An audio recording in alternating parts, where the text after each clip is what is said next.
Good evening, New Zealand, and welcome to the Standoff, your rugby league show, which will bring you all the latest news, wrapping up of round 10 and preview of round 11 here on New Zealand Sport Radio. I'm always joined here on a Wednesday evening by my fellow colleague, Mr. Brad Inger. Good evening, Sanjay, and good evening to our listeners. The matches were a bit of a mixed bag this week, but I'm looking forward to talking about them tonight. Yeah, look, we've got a few blowouts and a few close games, which was quite good to see as well. So, yeah, we've got definitely a lot to talk about. Like I said, we're here every Wednesday on Facebook. You can also catch us on our via our podcast, Brad. Yeah, that's right. Just remember to search for New Zealand Radio Sport Radio, at iHeartRadio. And look, we'll cover off all the international news as well. We've got a little bit of that today, so we'll cover off what's happening internationally as well as in the women's game as well. So, hey, look, let's crack into the top stories of the week. Brad, what do we have first and foremost? Yeah, we're talking about Tom Trbojevic. He had a little bit of a hiccup in training this week with his hamstring, and looks like he's going to be set back. Originally, it was reported his season could be over, but there was a late update today that it isn't that bad, and he should be back by round 15. Right, yes, he certainly Manly have been waiting for him, but I guess even without his presence there, they managed to have a hard-fought victory versus the Eels over the weekend, which we will cover off a little bit later. So, Turbo Tommy, they are desperately wanting him back, and obviously he'll be, I guess, stroll straight into the Blues outfit along with his brother, who had an amazing game on the weekend. We've got a little bit to talk about him as well a little bit later on. So, we can't wait to see him back on the pitch, because he certainly did set the world on fire with his runs and his attacking ability late last season and early this season, Brad. Yeah, definitely. It'll be good to see him back. Just make sure he comes back after the Warriors game. Well, yes, we'll cover off the Warriors a little bit later on as well, and we would like to see him back after the Warriors game. I mean, I don't know if it's going to make too much of a difference, to be honest, but we'll cover that off as well, ladies and gentlemen. So please stay tuned in here on New Zealand Sport Radio. Hey, look, Paul Green has also been let go. Sorry, what was that? You go ahead, Brad. Yes, to say the next big story was Paul Green no longer being the Cowboys head coach. He resigned after the game this week. Josh Hannah is the interim coach till the end of the year, and it'll be interesting to see who they're going to bring in to reinvigorate this team. I know Jonathan Thurston is interested in helping in some coaching capacity, but in terms of head coach, there's a lot of names. Anthony Griffin is a big name people are talking about. Be interesting. Paul Green, obviously, now he's got a lion's share of other jobs to pick as well. People are talking about him for the Warriors job, the Bulldogs. So could be some interesting time in the next couple of weeks. What was your thoughts about Paul Green dropping off? Yeah, I think a couple of these decisions will be made, like obviously Dean Pay last week, Seabold, we'll talk about him in a little bit. Obviously Kearney being sacked earlier this year, and of course now Paul Green resigning. So, yeah, I don't know. Would they be looking at Stephen Kearney as a possible coach up there in North Queensland? I don't think so, but yeah, you never know. Like we should find the answers to those other remaining three clubs: the Warriors, the Cowboys, and who else do we have? The Warriors, the Cowboys, and the Broncos. Yes, well, I mean, obviously that's a deal waiting to, we're waiting in the balance in terms of the next 10 games of the season. It's quite a really big call from the head guys at the Broncos. So we'll jump into that a little bit. But yeah, hey, interim coach Josh Hannah is keen for JT to help out up at the Cowboys. I don't know how much JT is sort of come out and said that he's willing to do, or if he is available. So it'll be interesting to see. But they are a struggling side at the moment. And we'll cover off their game on the weekend as well. Going forward, we have SBW news for you Sonny Bill Williams fans out there. There are NRL teams that are keen for him to play because he is not able to play due to the Wolfpack's absence in the Super League this year. They have decided not to travel to the United Kingdom, and they will not be participating in that particular event this year. So SBW coming down under potentially, Brad. Potentially, yes. There's quite a few teams that are interested. The Warriors, obviously, one of them. The Bulldogs. The Roosters are even interested. I've in the rumor mill heard that Sonny Bill, if he is interested, he's really only interested in playing for the Roosters. Yeah, that sounds about right. Yeah, the Roosters don't really need him. I know Paul Gallen came out and said he's not the Sonny Bill that was there in 2014. I think if he was to play, it would be better if he was joining one of those bottom teams that are struggling. But with all the quarantine, he's basically only going to be there for the last 5 games of the round, and those teams like the Warriors, the Cowboys, the Bulldogs, 5 games to go, they've really got nothing left to play it's just for. a waste of money. It's a waste of money. I mean, I think him coming to the Warriors is an absurd decision if he does come. I mean, he's not going to win us a premiership. He potentially won't even help us be able to win those 5 games. Yes, he is a fantastic player and has got a stellar career. And I'm sure that, he's still held in very high regard. And I'm sure he will make a difference if he was there. But you have to ask yourself, is it worth the money to bring him over? What are the Warriors going to gain from it? He's not playing in front of the fans back here. So I would say it's a waste of money, to be perfectly honest. And I would say just give up on him, let another team have a crack at him. The likelihood is he'll play for an Australian-based franchise anyway. He has never shown an interest in playing for the New Zealand Warriors in the past, even though there has been a few questions that have been asked of him in terms of coming across the ditch. He simply is not interested as far as I can see. Yeah, definitely. I think it's highly unlikely you'll see him in Warriors jersey this year, or any year for that matter. Exactly. And obviously moving on to another, another top story, of course, and we've been having the Seibold story pretty much at the front of mind for the last few weeks now. And to be honest, people are starting to get a little bit sick of it. It's getting a little bit tired of hearing the same old. But basically, from a 5-year deal to a 5-game deal is what they're saying. The head honchos at the Broncos are giving this Harvard graduate an opportunity to win 5 of the last 10 games to prove that he is worth having there next season. And that's a big call considering, what he has done, or what he hasn't done, I suppose, at the club. And we'll cover off a little bit more about him when we do cover off that Broncos thumping on the weekend at the hands of the Tigers. Yeah, it's a bold call, but they've been needing to make a bold call for the last couple of weeks. Like you said, we've been talking about it every week. When's enough? And the performance we'll talk about in a bit, I guess, was the final straw for the board. And 5 games to save his job. To be perfectly honest, I don't see that happening. So it'll be interesting to see if they stick to their word and they cut him loose, take that hefty chunk of change that they're going to have to pay him out. But it'll be interesting to see if they do get rid of him, who they bring in. Yeah, well, that's the thing, isn't it, Brad? Like, I mean, you change someone, change the coach mid-season, in what is a shortened season and a COVID season at that. So I don't know. What do you do? Do you sort of just let him play out the year? Give up on the rest of 2020 because you're not going to win the premiership. Try and give him another opportunity to say, hey, look, you got the back end 10 to sort of prove your worth, prove why we have invested so much into you, and see what happens, really. But we'll just have to wait and see. We'll cover off a little bit more about Anthony Seibold and the Brisbane Broncos a little bit more later on, ladies and gentlemen, here on New Zealand Sport Radio. But that leads us into another fascinating story ahead of the second half of the season, Brad. Yeah, so we've got the Panthers, the now top of the table Panthers. They got some injury worries ahead of their game against Gold Coast. Uppy Carousel's injured his elbow.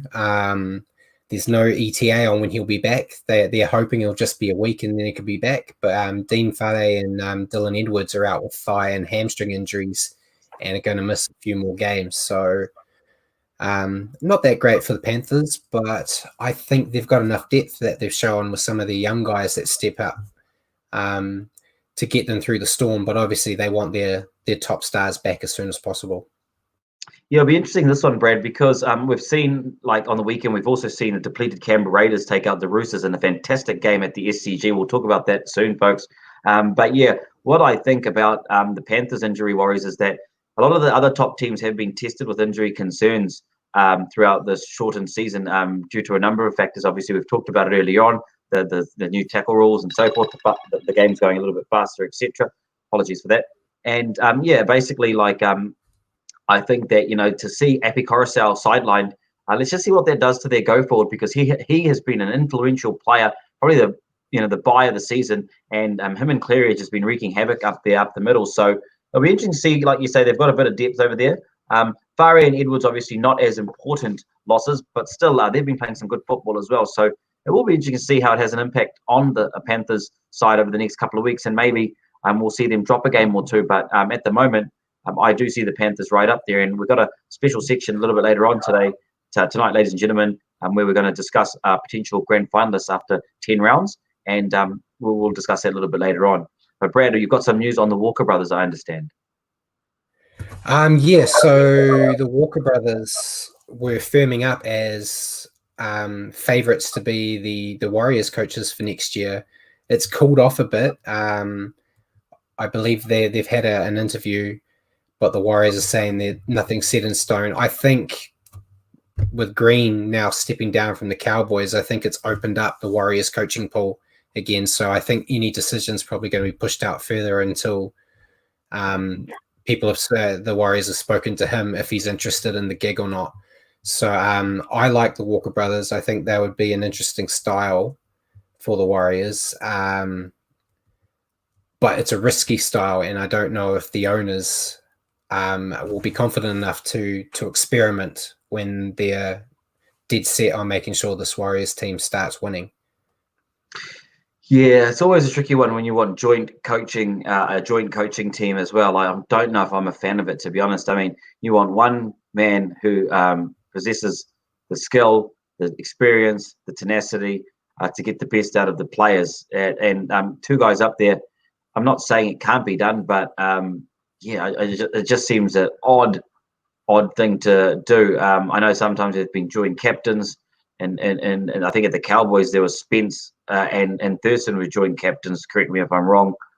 For most of that 13, 14, and 15 seasons, but that was captaincy, and I don't know. I don't know. I'm not a fan of it, to be honest. But hey, look, I mean, it's not a decision that I have to make, thankfully.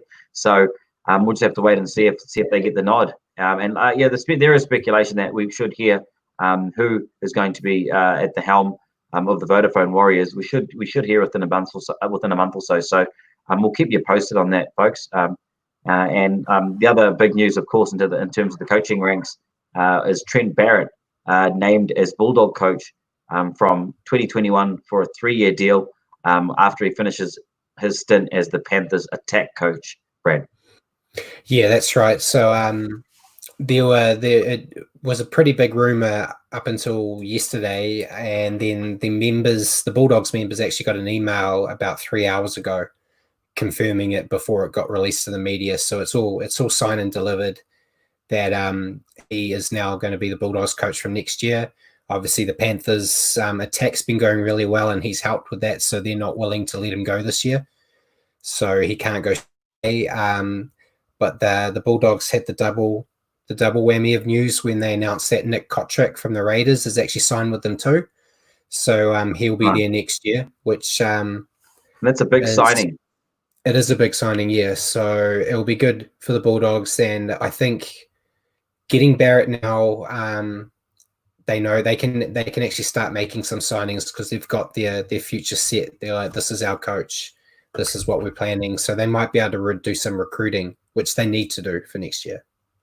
Well, it's interesting because the first job that Trent Barrett is going to go out and try and achieve is he's actually going to try and get Corey Harawira back at the Bulldogs, staying at the Bulldogs as opposed to going to the Raiders, which he is destined for apparently. Now I was going to cover this off a little bit later on, but he has been coaching this fellow when they were at the under-20s at the Panthers, so they've got a good relationship. He knows him well, and he's come out and said the first thing he'll be trying to do is keep his services at the club. And obviously, like, he's been on that suspension for those obscure events earlier on this year, and basically had his contract ripped up. Well, he's wanting to get him reinstated ASAP. And just imagine that you've got Kotrick coming, you have Harawira, all of a sudden you've got Barrett at the helm. A few more changes there, less injury concerns perhaps next year, and they could be looking the goods in terms of starting to develop into a solid team. Yeah, unfortunately though, The Raiders have just announced that Corey is now effectively a Raider. So it's actually Oh, happened really? about half an hour. Yeah, about half an hour ago.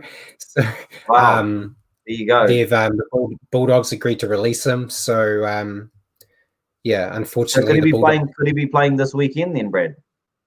He's still got, I think, another 2 weeks of his ban. Right. Well, he'll make a big impact, I think, at the Raiders. That'll be good to see. Yeah, the Raiders have got a pretty good forward pack, so I think adding him to it, helping Papali and all that out will help the Raiders. I know I've got a friend who writes Raiders reviews and stuff, and he's very excited about it. Still very upset about losing Kotrick, but he thinks Corey can add something to their team. And speaking of the Raiders, we'll crack into our round 9, our round 10 wrap up, folks. And on Thursday night, we had the Raiders versus the Roosters in what was pretty much an upset at the Sydney Cricket Ground. The Raiders defeating the Sydney City Roosters 24-20 in a game of belief and a game of strong mentality on behalf of the Canberra Raiders and their coach Ricky Stewart. Yeah, I know Ricky Stewart came out after the game and said that throughout the week, no one gave them a chance to beat the Roosters. Admittedly, we'll talk about later in the picks. I didn't pick them, but they took it to them. They took them up the middle. The forwards dominated it, and they played an aggressive style, which I'm sure a lot of other teams will take note of. That aggressive style seemed to rattle the Roosters a bit, and you don't see the Roosters rattle that easily. So if you can rattle them by just playing physical football, I think we'll see a few more teams try to adapt that approach, and you might see the Roosters struggle against some of these top teams. Well, it's interesting because the two forwards, Papali and Tapine, they just had a hell of a games on the weekend, didn't they? And now they're going to be joined by Haru and Ira, and that's going to be a pretty solid front row. Even the Haru and Ira doesn't play in the front row. It's going to be a pretty strong forward pack. You get your captain and your skipper at Hodgson back at hooker, and Sia Soliola back. Well, then you're going to have a hell of a team come 2021. So, and if of course not just 2021, in a couple of weeks, if he's able to play this season, then they will be having quite a forward pack to go for the rest of the rounds. Yeah, I believe so. I think they've been a bit off and on the last couple of weeks, and I've been a bit harsh on them, but they showed some good resolve here, and I think a lot of teams will be worried about facing them now, especially you beat the Roosters, your confidence goes through the roof. So I think they'll build on this. And Ricky's a good coach. Like, I think, if you look at the coaches that there are in the NRL, he's actually a really good coach, and took him to a grand final last year. I believe he's won a premiership with the Roosters. Is that right? Yeah, he beat the Warriors. He's been there, done that. He's coached. He's been in the coaching circles for quite some time. But yeah, it was basically him backing his lads this week. Like, he actually really did back them by saying, "I don't give a crap about what if people want to bag us," and that really lifted the team in terms of they knew that he had their back. So that's an important thing when your coach is really in behind you. It does make you play better on the weekend, I believe. Yeah, definitely. I think if the coach is backing you, it gives you a little bit more oomph when you're out there on the field, because it's the coach that sees all the hard work you're doing during the week and preparing. So the coach of all people should know if your guys are up to task. And yeah, as you said, Ricky's a good coach. His players seem to want to give it 110% for him every time they go out there. So great to see them step up. I know Trent Robertson was disappointed in the performance by the Roosters, said it was uncharacteristic of them. They made a few more errors than they normally would. And I'm sure I feel sorry for whoever's facing them this week, which is unfortunately the Warriors, because I think they're going to come out and set an example of that was a one-off bad performance. And just quickly before we move on to the Titans fixture against the Storm there, the Englishman George Williams had a great game, and the difference between he was asked of the difference between the Super League and NRL, and time again we hear it. It's the pace of the game. and the quality of personnel they're playing against. So we really are discussing, the best competition in the world here, folks, on New Zealand Sport Radio, your NRL Rugby League fix. Now we'll move on to Friday night's fixture against the Storm. We had the Titans going down 6 points to 42. The return of Cameron Munster, and the Camerons really just pulled them apart, Brad. Yeah, it was really just another day at the office for the Storm. The Titans, they started the game and looked like they were ready for a fight, but by halftime, it was just the Storm were just into another gear, and the Titans couldn't keep up. Cameron Munster definitely is a welcome return. He really opened it up, and the forwards were just bullies. Nelson Soyola, he got his first double of his career, and unfortunately for the Titans, he was targeting Ash Taylor, and the size difference was laughable, and it was just too easy for him. So it's good to see the Storm go out there and actually put a team away that they should really put away. They didn't let the Titans think they had a shot. Yeah, the Titans, they're the worst team up the middle, defending up the middle in the whole competition. And, of course, when you put someone like Asafa Solomona against Ash Taylor, the size difference, like you say, it's pretty much laughable. So they were just beaten badly up the middle. The Melbourne Storm, they exploited it well. And, yeah, there was no coming back from that. Look, whilst it was pretty much a expected result, Melbourne are just quietly going about their business, and they're not making too many noises about it. No one's really talking about them.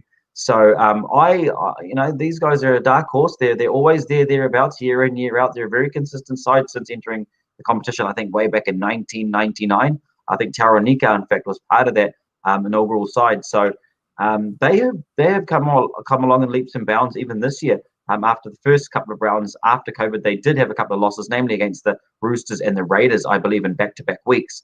So interesting. Cameron Munster's return. Cameron Smith playing better than he's played it over the last couple of seasons, which is hard to believe. So, just watch the space in terms of the Melbourne Storm. But our second Friday night fixture, we had absolute thumping. The Tigers taking out the Broncos 48-0. And, we had quite a lot to talk about this one, Brad. Yeah. There's so much to talk about. The Broncos just seem to be a broken team. A quick summary about where the Broncos are at. Yeah, I think they're as far down as they've ever been. I think the one point in this game that highlighted how broken the Broncos are is Corey Oates, when he had that horrible leg injury where they thought it was a broken femur. It's not. He was lying on the ground completely on his own. So he was down in horrible pain. Not a single Broncos player went over to see if he was all right. I've played football for many years, and if one of your guys goes down and it looks really bad, at least the captain goes over and stays with them until medical assistance. So I think this team's broken. I don't know what they're going to do to fix it. Like I said earlier, Seabolt, I don't see him there next year. So whoever comes in's got a big task of getting this team back together. Yeah, well, it's the Tigers' biggest win over the Broncos, and the Broncos are absolutely decimated. They were like garbage on the weekend, I'm sorry to say, but they were appalling. It was a reality check after beating the Bulldogs last week. If they thought that was going to rejuvenate their season or rejuvenate their spirits, they got another thing coming. That was just a win, a very scrappy, poor win against a very disappointing Bulldog side. The Broncos, they haven't really done anything spectacular all season. Ultimatum given to Seabold, obviously. His contract at the end of 2022, I understand. I don't know how that's 5 years, but anyway. Win 5 of your last 10 games or you're gone. Look, I think that the writing's on the wall for him regardless. Even if he can win the last 5 games, they might just still get rid of him. Some of the stuff he's been criticised for this week, there's always something new. This week, the signing of Brodie Croft, he backed his own coaching ability and brought him across from Melbourne. He's not even making the starting side here in the Brisbane Broncos. God knows if he'll be an NRL player in the long term, and it looks like he isn't. So, again, you'd have to say that's a coaching error on behalf of Seabold, and a costly one. He's not making the big calls, I guess, like Maguire is. Like, this weekend, Anthony Milford, he's got to be dropped. He's just playing some really poor football, and, the scars are starting to appear for the Brisbane Broncos in terms of this starting to affect the younger generation of the club, having to come into one of their first seasons in this kind of environment, and that kind of lingers with you as a player. Like, I mean, obviously, you'd want to come into your first or second season, within an environment such as, the Raiders or the Knights or the Storm or the Panthers or the Roosters. So, yeah, unfortunately for Brisbane, it's just going from bad to worse. Yeah, and despite how bad they're playing, the Tigers played really well. Billy Walters, he finally came back in to the side after playing the first couple of rounds, and he's a gun for a young player, and I'm sure he's got a little bit of stick he could give his dad after beating the Broncos, since his dad's a big Broncos and scoring Broncos a try against them.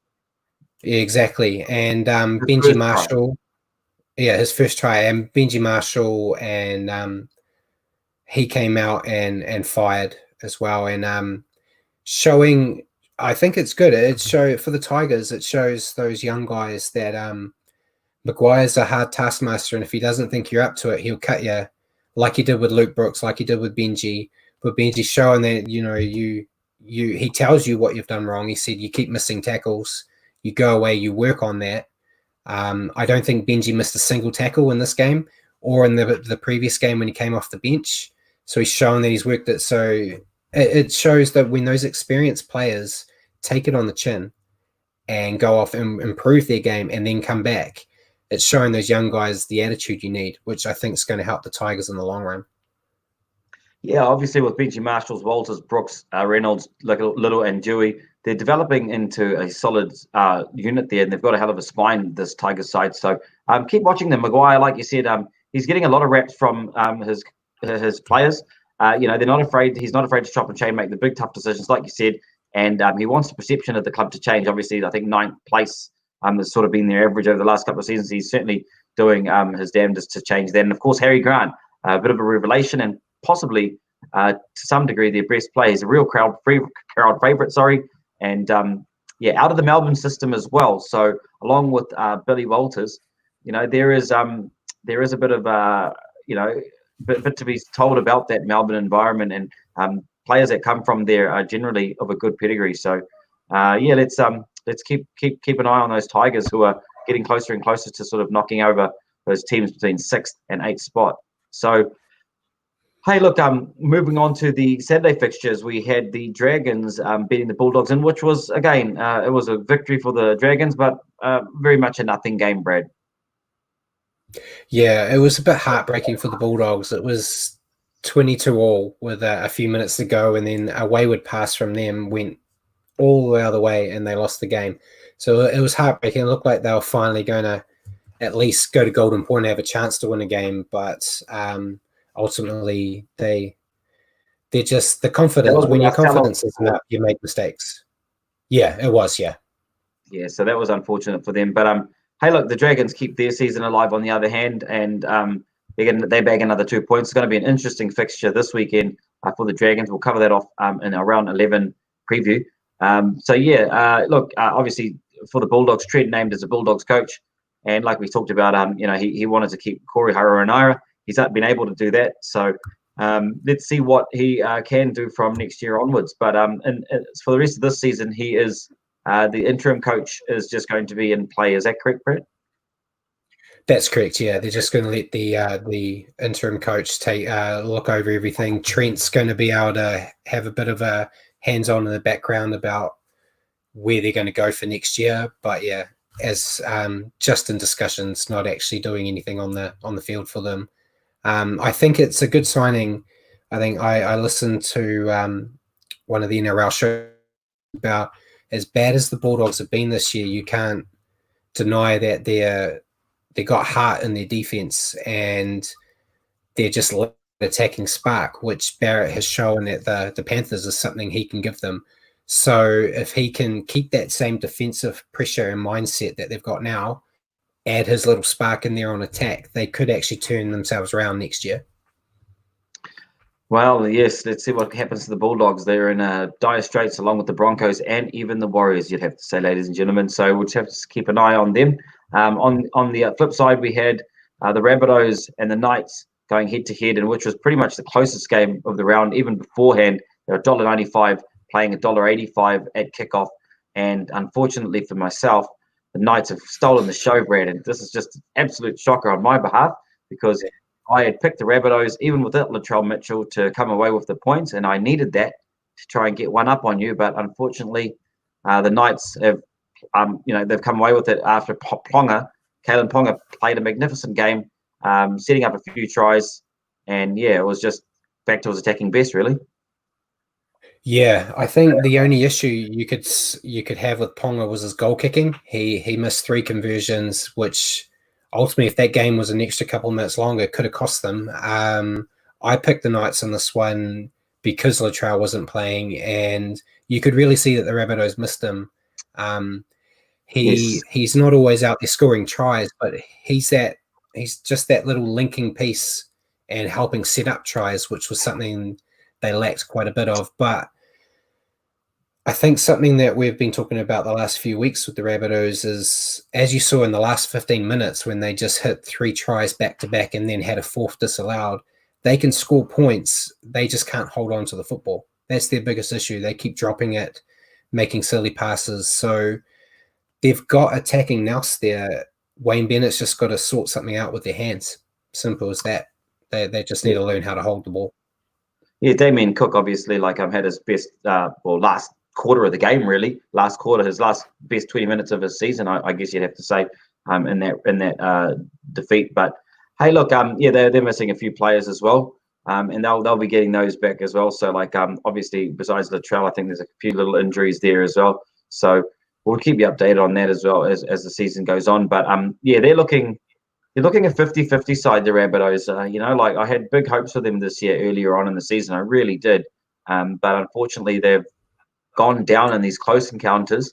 And obviously, a little bit of ill discipline has put, Latrell on the sideline. And perhaps it could have cost him the 2 points in this one. But, hey, a good win for the Knights. They were up 20-0. So, it could have really been a disaster to have lost from that position, but they've held on. I think now that's 2 wins in 2 games after that disappointing trip north a couple of weeks ago for the Knights. So they've got their winning streak back on track. And that leads us into there was just one other thing about that game. There was something that was going on in the papers about a Pearson Ponga Pash. Now I don't know what's going on over there, but something was also what was all that about, Brad? So when Ponga scored his try, and everyone goes and gives the high fives and the hugs after you score, Ponga gave Pierce a kiss on the cheek. See. And it was the biggest talking point from the game. It's not the first time it's happened. I think they showed on Matty Johns' footy show at the end of the week. They did a montage of all the times players have kissed each other on the cheek after scoring. There was one of Matty and his brother Andrew doing it as well. Also one of Benji and Scotty Prince back at the Tigers. They used to do it quite a lot. Yes, so it's wow, it's creeping into the game. So we'll have to just one of those things, I guess. Bit excited, heat of the moment kind of thing, and Ponga laid one on him. So good on him. Yeah. We'll go into our other Saturday fixture, which was the Sea Eagles versus the Eels, of the match of the upset of the round, at least in terms of the result. Manly going invictus 22 points to 18 against Eels, who have basically been in the number 1 spot for 117 days now. So really going into second spot, Brett Arthur was not happy. Conceded 3 tries in the 10 to 12 minute period at the start there. Attitude wasn't there at the start. Soft performance. He was fairly blunt and annoyed, to be honest, with you, Brad. Yeah, and I think he should be. I think the biggest problem, I know he came out and said it wasn't that they took their eye off the ball, but I honestly think the players thought the game was over before it even started, going, oh, no Tommy Turbo. Manly looked horrible last week. They're not going to be able to play us. And I think the Sea Eagles kind of knew that people would have that feeling, and I think they wanted to prove a point that besides not having their best player, they could still go out there and play with the best. And despite the lack of star power, they just played with grit and determination, and that's what got them through. Jake Trbojevic, what can you say about him? He plays his heart out every time. But he had a great game, and Cherry Evans had one of the better games I've seen from him in a while. I know there was a lot of pressure on him last week. That it's not the Tommy team. He's a high caliber player, and he needs to pull his weight. And I think, he actually stood up and led the team, and he showed his class on the not being weekend, didn't he? Like, this week Hasler had sort of kept him away from the media, kept him focused, started talking to him on a personal level, and this is what good coaching can do to a player or to a team. And Des Hasler, he's another fantastic coach. He's won premierships. Correct me if I'm wrong. I think he's won them with the Bulldogs.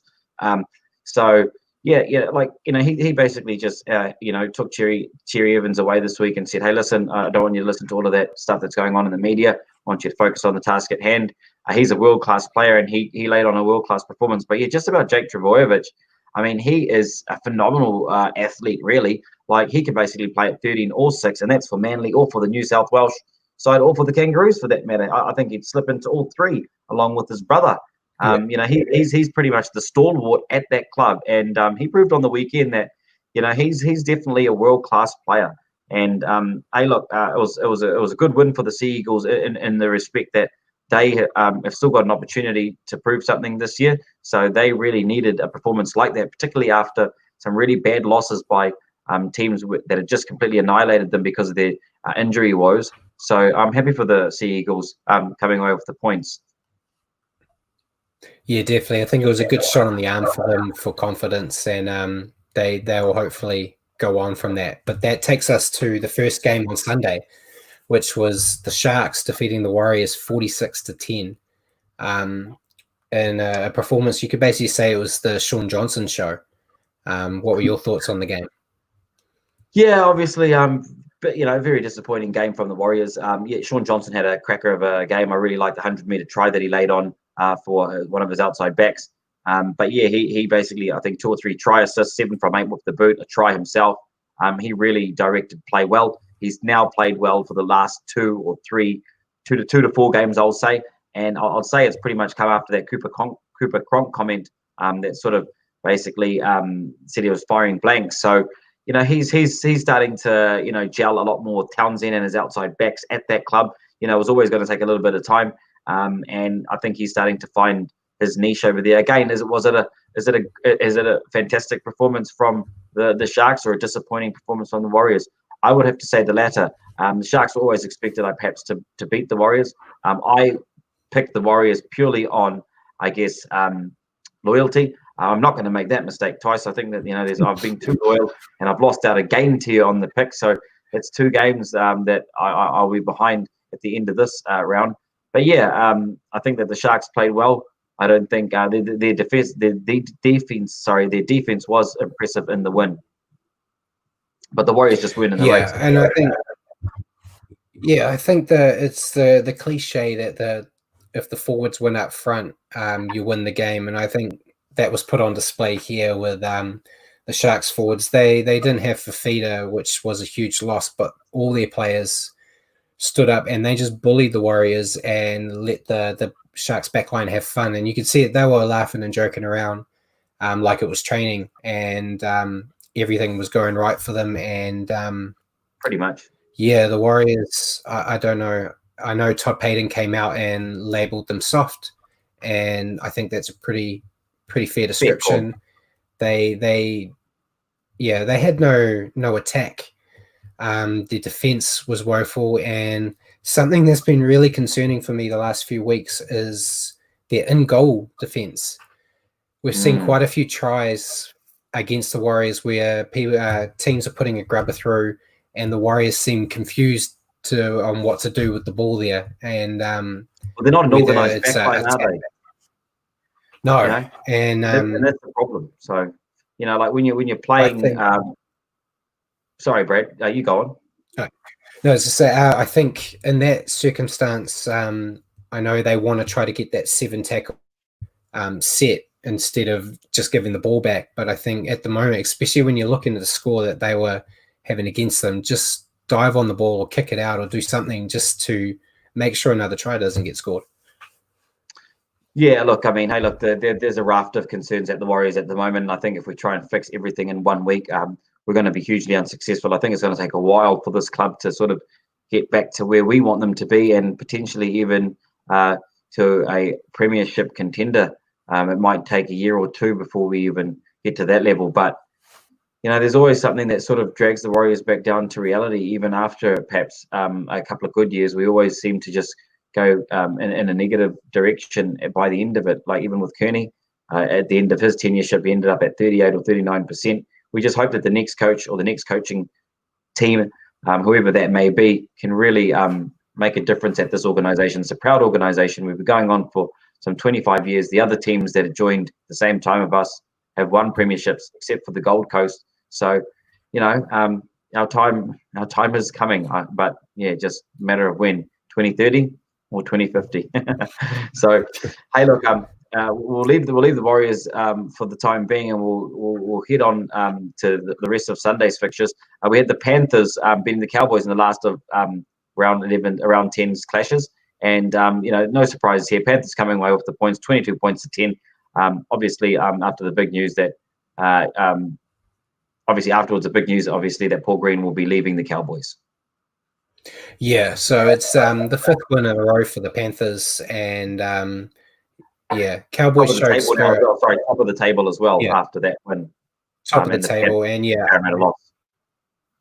Yeah, and the Cowboys showed spirit and got a whole bunch of inexperienced guys, and they gave them more of a fight than I thought.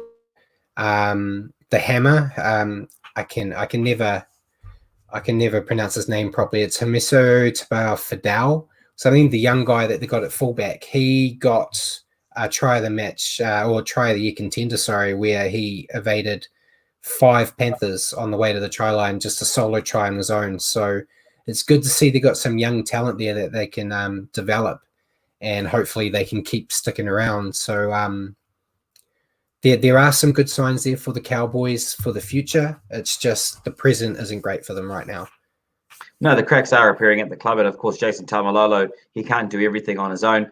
He just turns up week after week, and he's a genuine leader and a genuine champion of this North Queensland side. And hey, look, we'll just have to see what happens in terms of the captaincy when a new coach comes in. But I'd potentially be heading with Taumalolo to skip at the side. He's got a good following, and I think that would be a wise move for the new coach to continue. Yeah, definitely. And I think, the Panthers are, I think, now the standout team. I think you can say they're set the platform of what you're going to expect for the rest of the year. And Nathan Cleary is going from strength to strength. They don't panic under pressure. If a team's giving them a bit more resistance than they expected, they just go. They know the game plan. They just stick to it and know that points will come. And that's what we saw on Sunday. And that wraps up round 10, ladies and gentlemen. And after 10 rounds of football, we are halfway through the regular season. And the table looks a little bit like this. Brad, do you want to take us through the top 8? Yeah, so the top 8, we've got the Panthers, as we just said, in first place, followed by the Eels, the Storm, and the Knights for the top 4. Closely followed by the Roosters, the Raiders, the Tigers, and the Rabbitohs. Yeah, in the bottom half of the draw looks like this. We've got the Sharks, Sea Eagles, Dragons, and Cowboys in 9th through to 12th spot. Got the Warriors at 13th, 14th the Broncos, 15th the Titans, and of course the Bulldogs, who expect to get the wooden spoon this year, in 16th spot. Now look, just out of those teams that are just on the fringe of the 8, I believe genuinely that we've got 9, 10, and 11. I believe that those 3 teams are still contenders for the 8. So I'm saying from here onwards that teams from 12 onwards are no chance of making the top 8. So that includes the Cowboys, Warriors, Broncos, Titans, and the Bulldogs. I still believe the Dragons, Sea Eagles, and the Sharks have an opportunity, and I'm very interested to see what happens with the Dragons in particular. That is my dark horse so far of 2020. I had a feeling about them earlier on when they were getting shellacked and McGregor was getting pulled apart and the club was going in a downward spiral. He made some changes. We've got obviously Hunt coming in the hooking position, and in the fullback we've got Dufty. So like they are playing some good football. They had a win against the Bulldogs, so it'll be very interesting to see where the top 8 finally lands. But as it stands right now, that's the table there, ladies and gentlemen.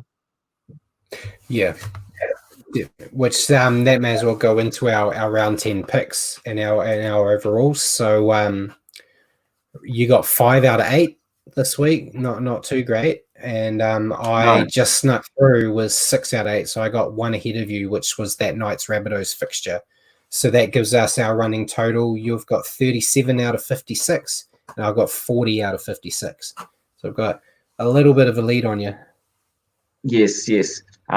So yeah, look, I was unfortunate that I dropped a couple of games, but I did take a bit of a punt there, and a silly choice in the Warriors. Again, the loyalty got the better of me, but I think I have to start realizing now that unfortunately they are not going to be there or thereabouts come finals footy. We'll go on to some viewer questions if we have any there, Paul.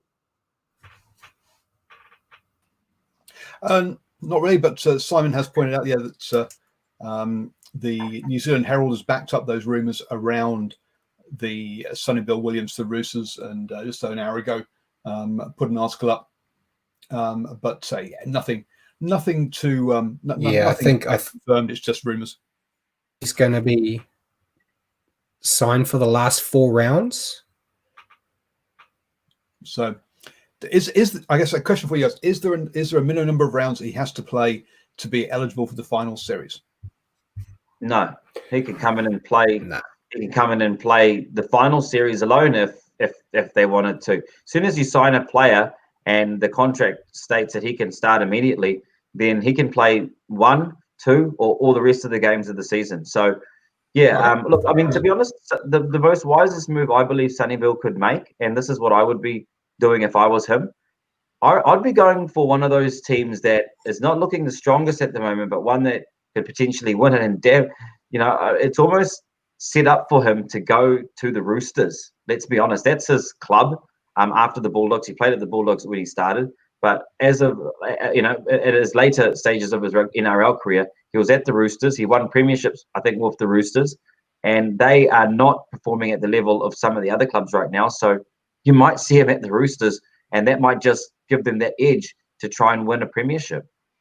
I mean, for me, the only reason for him to come back and play is to try and get a premiership title to add to his. There's no point coming back. He's got to be going for a title team. And let's be honest, he didn't leave the Bulldogs on good terms when he left. Did he? You say Roosters is his team, so that's where he would go. I'd say he'd end up there if it comes to the NRL.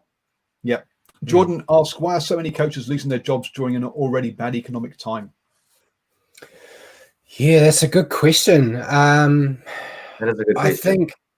I'm not too sure. The timing sucks, but it's performance driven. So I don't think I think Brad's right. It's nothing to do with the timing. It's just the performances have been woeful from those clubs. But I guess it's can clubs really afford for where coaches just gone their contracts at the end of the season? I guess you can do, but for those longer contracts, can they really afford it? And I guess, is this standard for NRL? I'm not a league follower, so would you normally expect to see 4 or 5 coaches losing their jobs in a season? No, you probably wouldn't expect to see 4 or 5 coaches lose their jobs in a season. That's abnormal. But one thing I will say that is, I think, fairly normal, like with Anthony Seibold, like the longer he stays in this role, the more harm I think he's going to cause the club long term.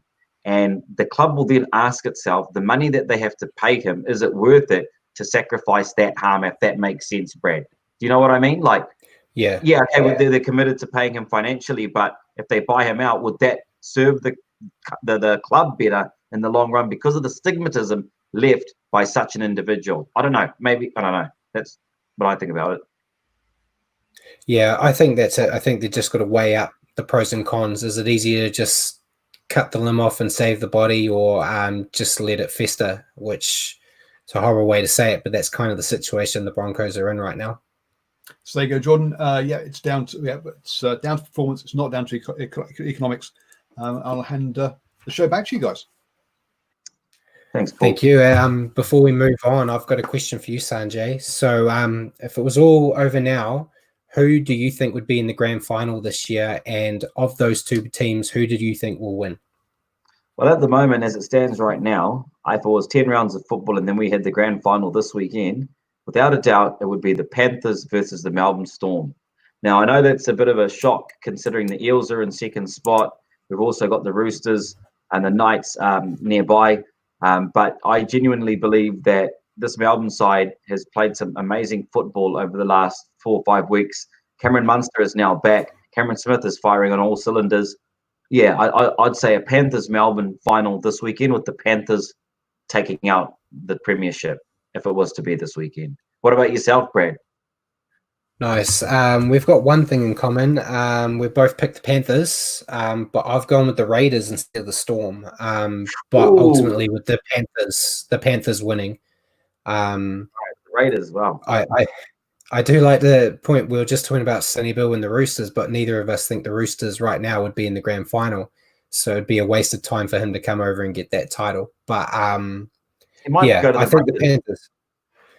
Yeah, well, the Raiders have already got some good players, but yeah, I don't know. I don't know how they're working with the cap for this, but no, but you're right. I think at the moment, if you're, if you've been watching the rugby league, if you've been following the NRL for the first 10 rounds, you clearly see that the Panthers are, the team to beat at this stage. Yes, the Eels have obviously had a great run, 6 in a row, 117 days at the top, but that's come to an end on the weekend against Manly, and of course the Panthers. I think they gave them a great hiding a couple of weeks ago. So, yeah, look, we'll go into round 10 preview before we wrap things up for you here on New Zealand Sport Radio. Ladies and gentlemen, thank you for joining us on the Standoff with Sanjay and Brad. So, round 10 sees us kick off on Thursday night. We've got the Eels versus the Tigers. $1.35 plays $3.25 at Bankwest Stadium in Sydney. Brad, how do you see it? Yeah, I think the Tigers been good, but I think the the Eels will edge them out here.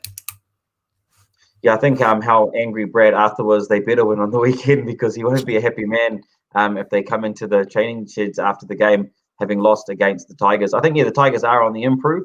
And I think it'll be quite close, It's a traditional derby, the Parramatta's Eels versus the Tigers. It's a clash it's a local derby as such.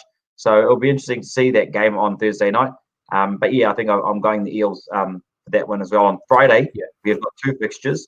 The first one is Cowboys versus Manly. Cowboys paying $2.25 to Manly's $1.65. I see the Cowboys going down after Paul Green's resignation, and with the club in a little bit of disarray and cracks starting to appear, I see Manly taking this one out, Brad. Yeah, I'm the same. I think Manly showed some good form last week, and the Cowboys are.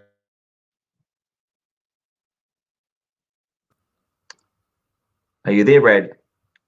Yeah, I'm here. So yeah, I'm going with Manly. Right, sorry, just lost you there momentarily. So Manly to take out that one on the weekend. Heading into Friday's second game, no-brainer here. Melbourne Storm up against the Brisbane Broncos. If you're a betting man, they are paying $7 for the dollar for the victory. So go and put your hundreds of dollars on the Brisbanes, you loyal, passionate Brisbane supporters. Go, you good things, and get the money down because you'll be getting paid in dividends if they can come away with the drinks on the weekend, Bradley. Yeah, I think the only way the Broncos will win this is if the Storm don't make it to the stadium. So I'm going with the Storm here. Yeah, there's no way. I'll eat my hat if they lose this one. Now, you raised an interesting point earlier, and I want to bring it up right now. You were talking about 100 points. Now, with these odds, mate, that's definitely on. We've got the Warriors paying $10 to the Roosters, $5 for a victory against the Roosters. Now, I know that I don't think they're going to beat the Roosters, but $5 suggests to me that we're in for a hell of a pounding at the hands of the Roosters on Saturday. How do you see it, Brad? What are we looking for? What are we looking at? I don't think it's going to be pretty. I think playing the Roosters at the best of times is hard, but playing the Roosters that just lost, yes, it's not good. Thankfully, it's at Central Coast Stadium instead of playing completely in Sydney City. But yeah, I don't think the Warriors are going to be coming out of this one looking good.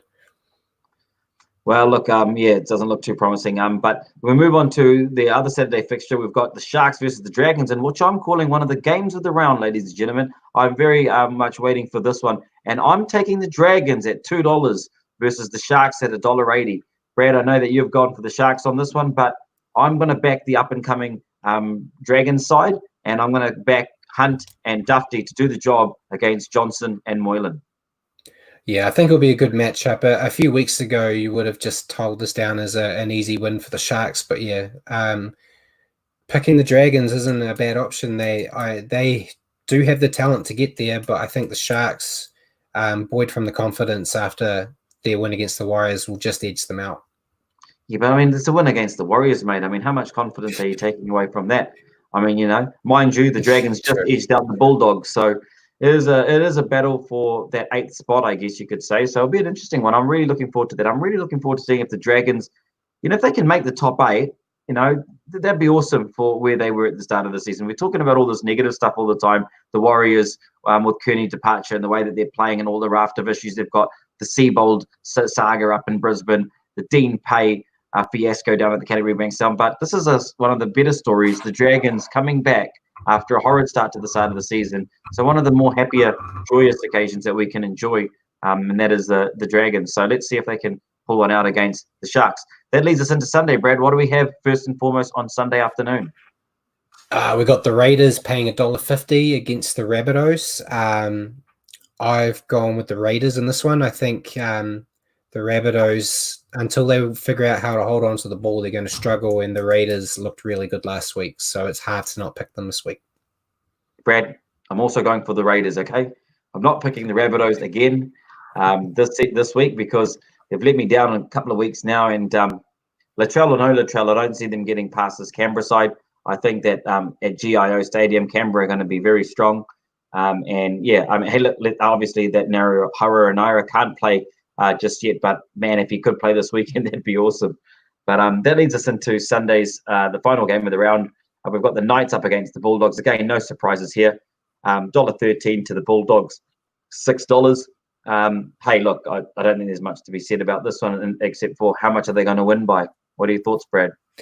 Yeah, same here. I think the Knights will win this one quite easily. So, yeah, it'll be interesting. We've actually got another game left. Sorry, my mistake. Yes, I've forgotten. I have indeed.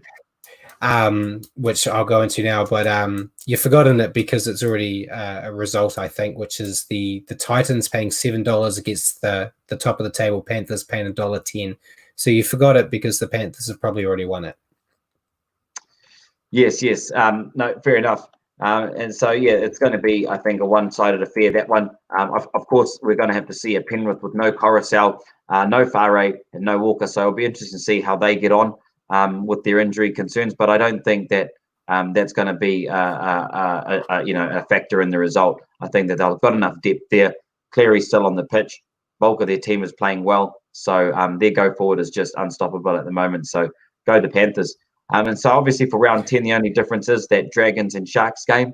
We're picking pretty much the same throughout. So there's not an opportunity for me to take over this week, but there is an opportunity for me to gain one back up on you as I am 3 behind. So yeah, it'll be interesting to see at the end of round 11 where we stand. In the overseas game, Brad, just a little bit around the Toronto Wolfpack again. Yeah, so the Toronto Wolfpack have ruled themselves out of the rest of the Super League season. I know officials aren't happy with the late notice, but as Simon has kindly put up here for us, they had no help from the Super League. There's been a lot of complaints from clubs about the Super League with their lack of communication. I think they've been pointing at the NRL and Peter V'landys, who was constantly talking with the clubs and to the public about what's happening. Where Super League, as we've said the last few weeks, they're going, I think they're starting. I don't know when they're starting. I don't know who's playing. That's not because I haven't been looking. That's because the officials up Northern Hemisphere haven't been giving information. So that's played a big factor in them pulling out, and financially as well.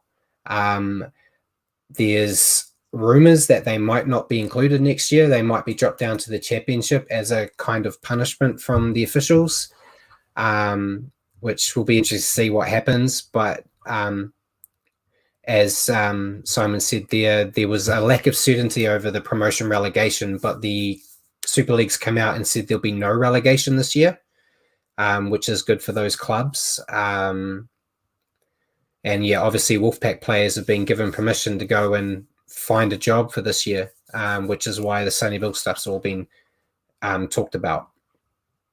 And we'll keep you updated on that, ladies and gentlemen. Next week and the following, we'll keep you updated. But I think that pretty much wraps it up here on New Zealand Sport Radio for another week. Thank you for joining us here on the Standoff with Brad and Sanjay here for Season 1, Episode 8. We really enjoyed your company, and we hope you tune in next time. Thank you very much, and good evening. Good evening.